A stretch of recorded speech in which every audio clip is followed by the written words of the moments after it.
নমস্কাৰ জনাইছোঁ অন্য এটি ভিডিঅ'লৈ খুব ব্যতিক্ৰমী এটা অনুষ্ঠানত আছোঁ ৰূপাই জনজাতি চৰাত আমাৰ সোণোৱাল কছাৰী সমাজৰ ৰাও মেলে খুব ধুনীয়া এটা অনুষ্ঠান পাতিছে যিহেতু সোণোৱাল কছাৰী ভাষাটো মানে লিপিবদ্ধ কৰি এই ভাষাটো আৰু অধিক চৰ্চাৰ বাবে খুব ধুনীয়া এটা প্ৰয়াস লৈছে গতিকে মোৰ ওচৰত বৰ্তমান আছে সোণোৱাল কছাৰী সমাজৰ বিভিন্ন সমাজ আৰু সংস্কৃতিৰ লগত বিশেষভাৱে জড়িত এজন ব্যক্তি নীৰেণ সোণোৱাল ডাঙৰীয়া আৰু নীৰেণ সোণোৱাল ডাঙৰীয়া হৈছে সুদূৰ যোৰহাটত ঘৰ তেখেতে আমাৰ সোণোৱাল কছাৰী সমাজ সংস্কৃতিৰ লগত ওতঃপ্ৰোতভাৱে জড়িত আৰু একাধাৰে বিভিন্ন কাম কৰি গৈছে আমাৰ সমাজখনক লৈ পেলাই গতিকে নমস্কাৰ জনাইছোঁ কয়তো নমস্কাৰ আমি নমস্কাৰ জনাইছোঁ ৰাও মেলৰ পৰা হয় আৰু প্ৰথমতে মই আপোনাক সুধিম যে এই ৰাও মেল কি বস্তু আচলতে বহুতে এতিয়ালৈকে নাজানে ৰাও মেল মানে ৰাও মানে হ'ল শব্দ বা মাত বা মাত কথা আৰু মেল মানে হ'ল আমাৰ কছাৰী ভাষাত এটা অনুষ্ঠান তাৰমানে ৰাও মেল মানে হ'ল এটা অনুষ্ঠানৰ মাত কথাৰ অনুষ্ঠান এতিয়া আমি সেইকাৰণে ৰাও মেল বুলি কোৱাৰ লগে লগে আমি ব্ৰেকেটত লিখি দিছোঁ সোণোৱাল কছাৰীসকলৰ প্ৰাচীন ভাষা উদ্ধাৰ সমিতি আমি এতিয়া ৰাও মেল বুলি কোৱাৰ লগে লগে কাৰ ৰাও মেল প্ৰশ্ন এটা আহি যাব এইটো কাৰ ৰাও মেল সেইকাৰণে ৰাও মেল বেলেগও হ'ব পাৰে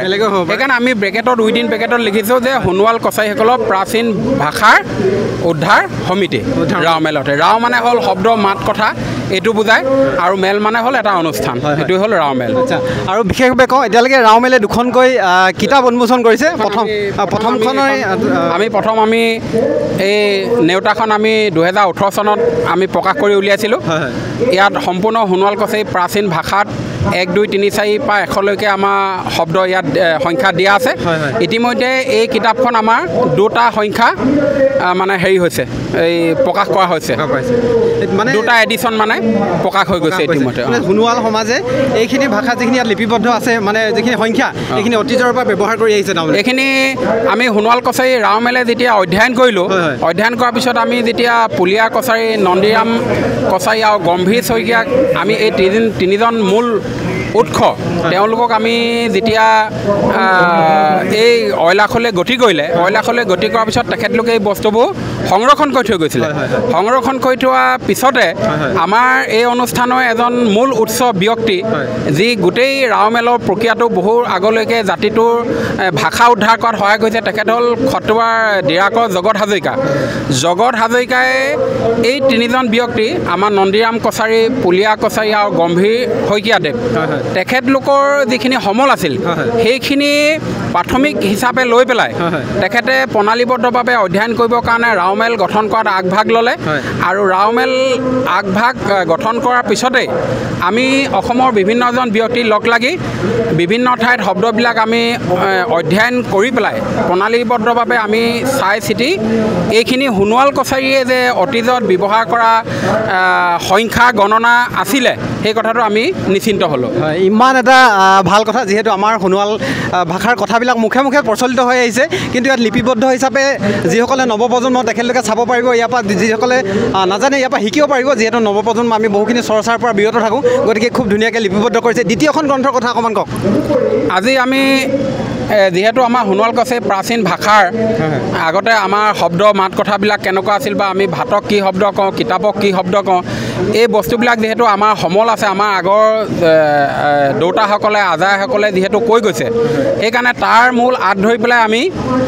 সোণোৱাল কছাৰী প্ৰাচীন ভাষাত আমি শব্দকোষখন প্ৰথমতে তৈয়াৰ কৰাৰ কথা চিন্তা কৰিলোঁ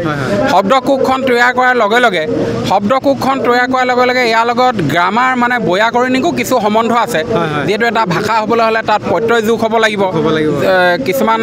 শব্দৰ লগত যতি মিলিব লাগিব ছন্দ আহিব লাগিব গতিকে এই কথাখিনি চালি জাৰি চোৱাৰ পিছত আমি নিশ্চিন্ত হ'লোঁ যে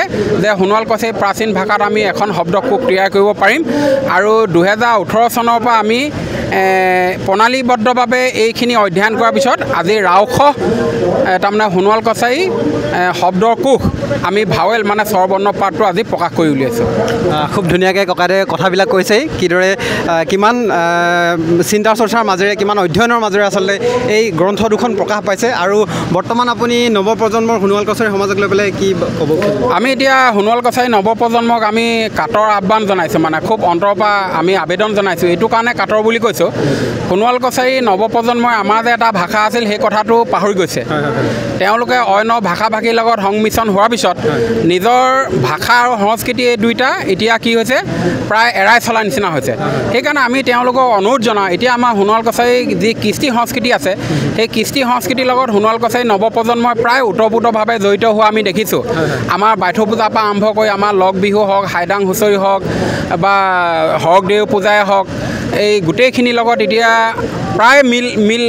মিলিবলৈ যত্ন কৰিছে আৰু অসমৰ বিভিন্ন ঠাইত সিঁচৰিত হৈ থকা সোণোৱাল কছাৰী ৰাইজে এতিয়া সংস্কৃতিখিনি লৈছে আমি সংস্কৃতিখিনি লোৱাৰ লগে লগে আমি তেওঁলোকক এইটো বিনম্ৰ অনুৰোধ জনাওঁ যে আমাৰ যে এটা প্ৰাচীন ভাষা আছিল সেই ভাষাটো আমি এতিয়া সংস্কৃতি গ্ৰহণ কৰাৰ দৰে আমি ভাষাটো এতিয়া গ্ৰহণ কৰিব লাগে আৰু ভাষাটো অধ্যয়ন কৰিবৰ কাৰণে আমি যি প্ৰয়াস কৰিছোঁ এই প্ৰয়াসকে তেওঁলোকে মূল আধাৰ হিচাপে লৈ ভৱিষ্যতে জাতিটোক আগুৱাই নিয়াত তেওঁলোকে অৰিহণা যোগাব বুলি আমি এই ঢাপটো প্ৰথম সৃষ্টি কৰিছোঁ খুব ধুনীয়া কথা আচলতে মই যদি কওঁ নীৰেণ সোণোৱাল ককাইদেউ এনে এজন ব্যক্তি যিজন ব্যক্তিয়ে অসমৰ ইমূৰৰ পৰা সিমূৰলৈকে সোণোৱাল সমাজখনক সুসংগঠিত কৰাৰ ক্ষেত্ৰত মানে বিশেষভাৱে ভূমিকা লৈছে বিভিন্ন সমাজ সংস্কৃতিৰ ক্ষেত্ৰত বিভিন্ন মেলে মিটিঙে যায় তেখেতে গোটেই মানে আমাকো কয় যে তহঁতে ওলাই নাহে কিয় কিন্তু আমি ইমানখিনি সময় দিব নোৱাৰোঁ ককাইদেউ যিমানখিনি সময় এই আমাৰ সমাজ আৰু সংস্কৃতিৰ ওপৰত দিছে আমাৰ সমাজখনক একত্ৰিত কৰাত দিছে এই ফল দেখিছে আপোনালোকে খুব ধুনীয়াকৈ তেখেতে কষ্ট কৰিছে বোলে ক'ত যোগাযোগ কৰিব লাগিব বিশেষভাৱে আমি এতিয়া সাধাৰণতে এই পুথি দুখন এখন গুণটিলা হিচাপে এখন ৰাওখ এই পুথি দুখন আমি এতিয়া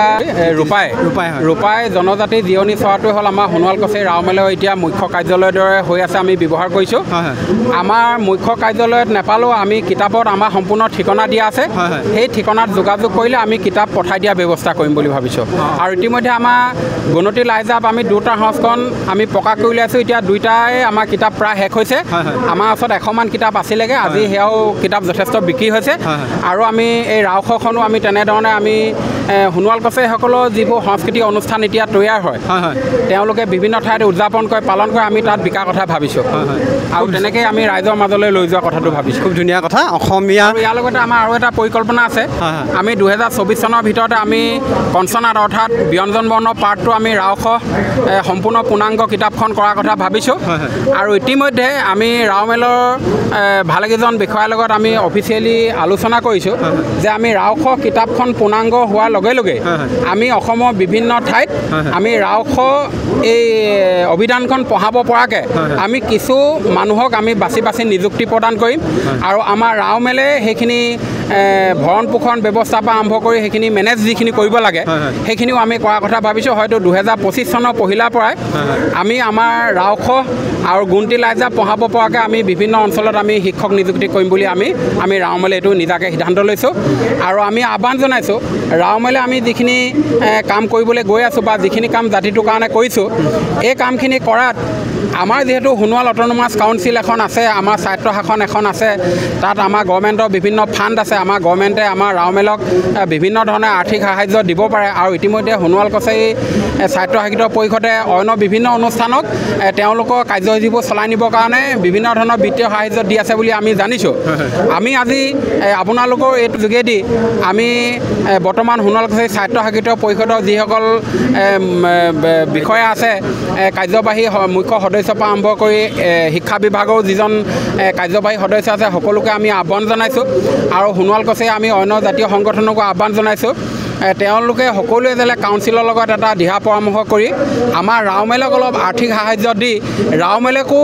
যাতে এই কিতাপ পত্ৰখিনি প্ৰকাশ কৰি আগবঢ়াই লৈ যোৱাত যাতে মানে আমাক অলপ আৰ্থিকভাৱে সহায় কৰিব পাৰে আৰু আমাক যাতে প্ৰেৰণা দিব পাৰে আমাক উদ্যোগনি জনাব পাৰে তাৰ বাবে আমি কাউন্সিলক এইটো আবেদন জনাইছোঁ আপোনালোকৰ যোগেদি খুব ধুনীয়া কথা কৈছোঁ মই লগতে এখন সোণোৱাল কছাৰী ভাষাৰ সাহিত্যৰ ক্ষেত্ৰত খুব এখন উল্লেখযোগ্য গ্ৰন্থ হৈ ৰ'ব আৰু যিসকলে গ্ৰন্থখন ল'ব বিচাৰে মোৰ সৈতে যোগাযোগ কৰিলেও মই সম্পূৰ্ণ সহযোগিতা আগবঢ়াম আপোনালোকক যাতে গ্ৰন্থখন আপোনালোকে ল'ব পাৰে গতিকে আজিৰ ভিডিঅ'টো ইমানখিনিতে আছিল ধন্যবাদ জয় অসম ধন্যবাদ ধন্যবাদ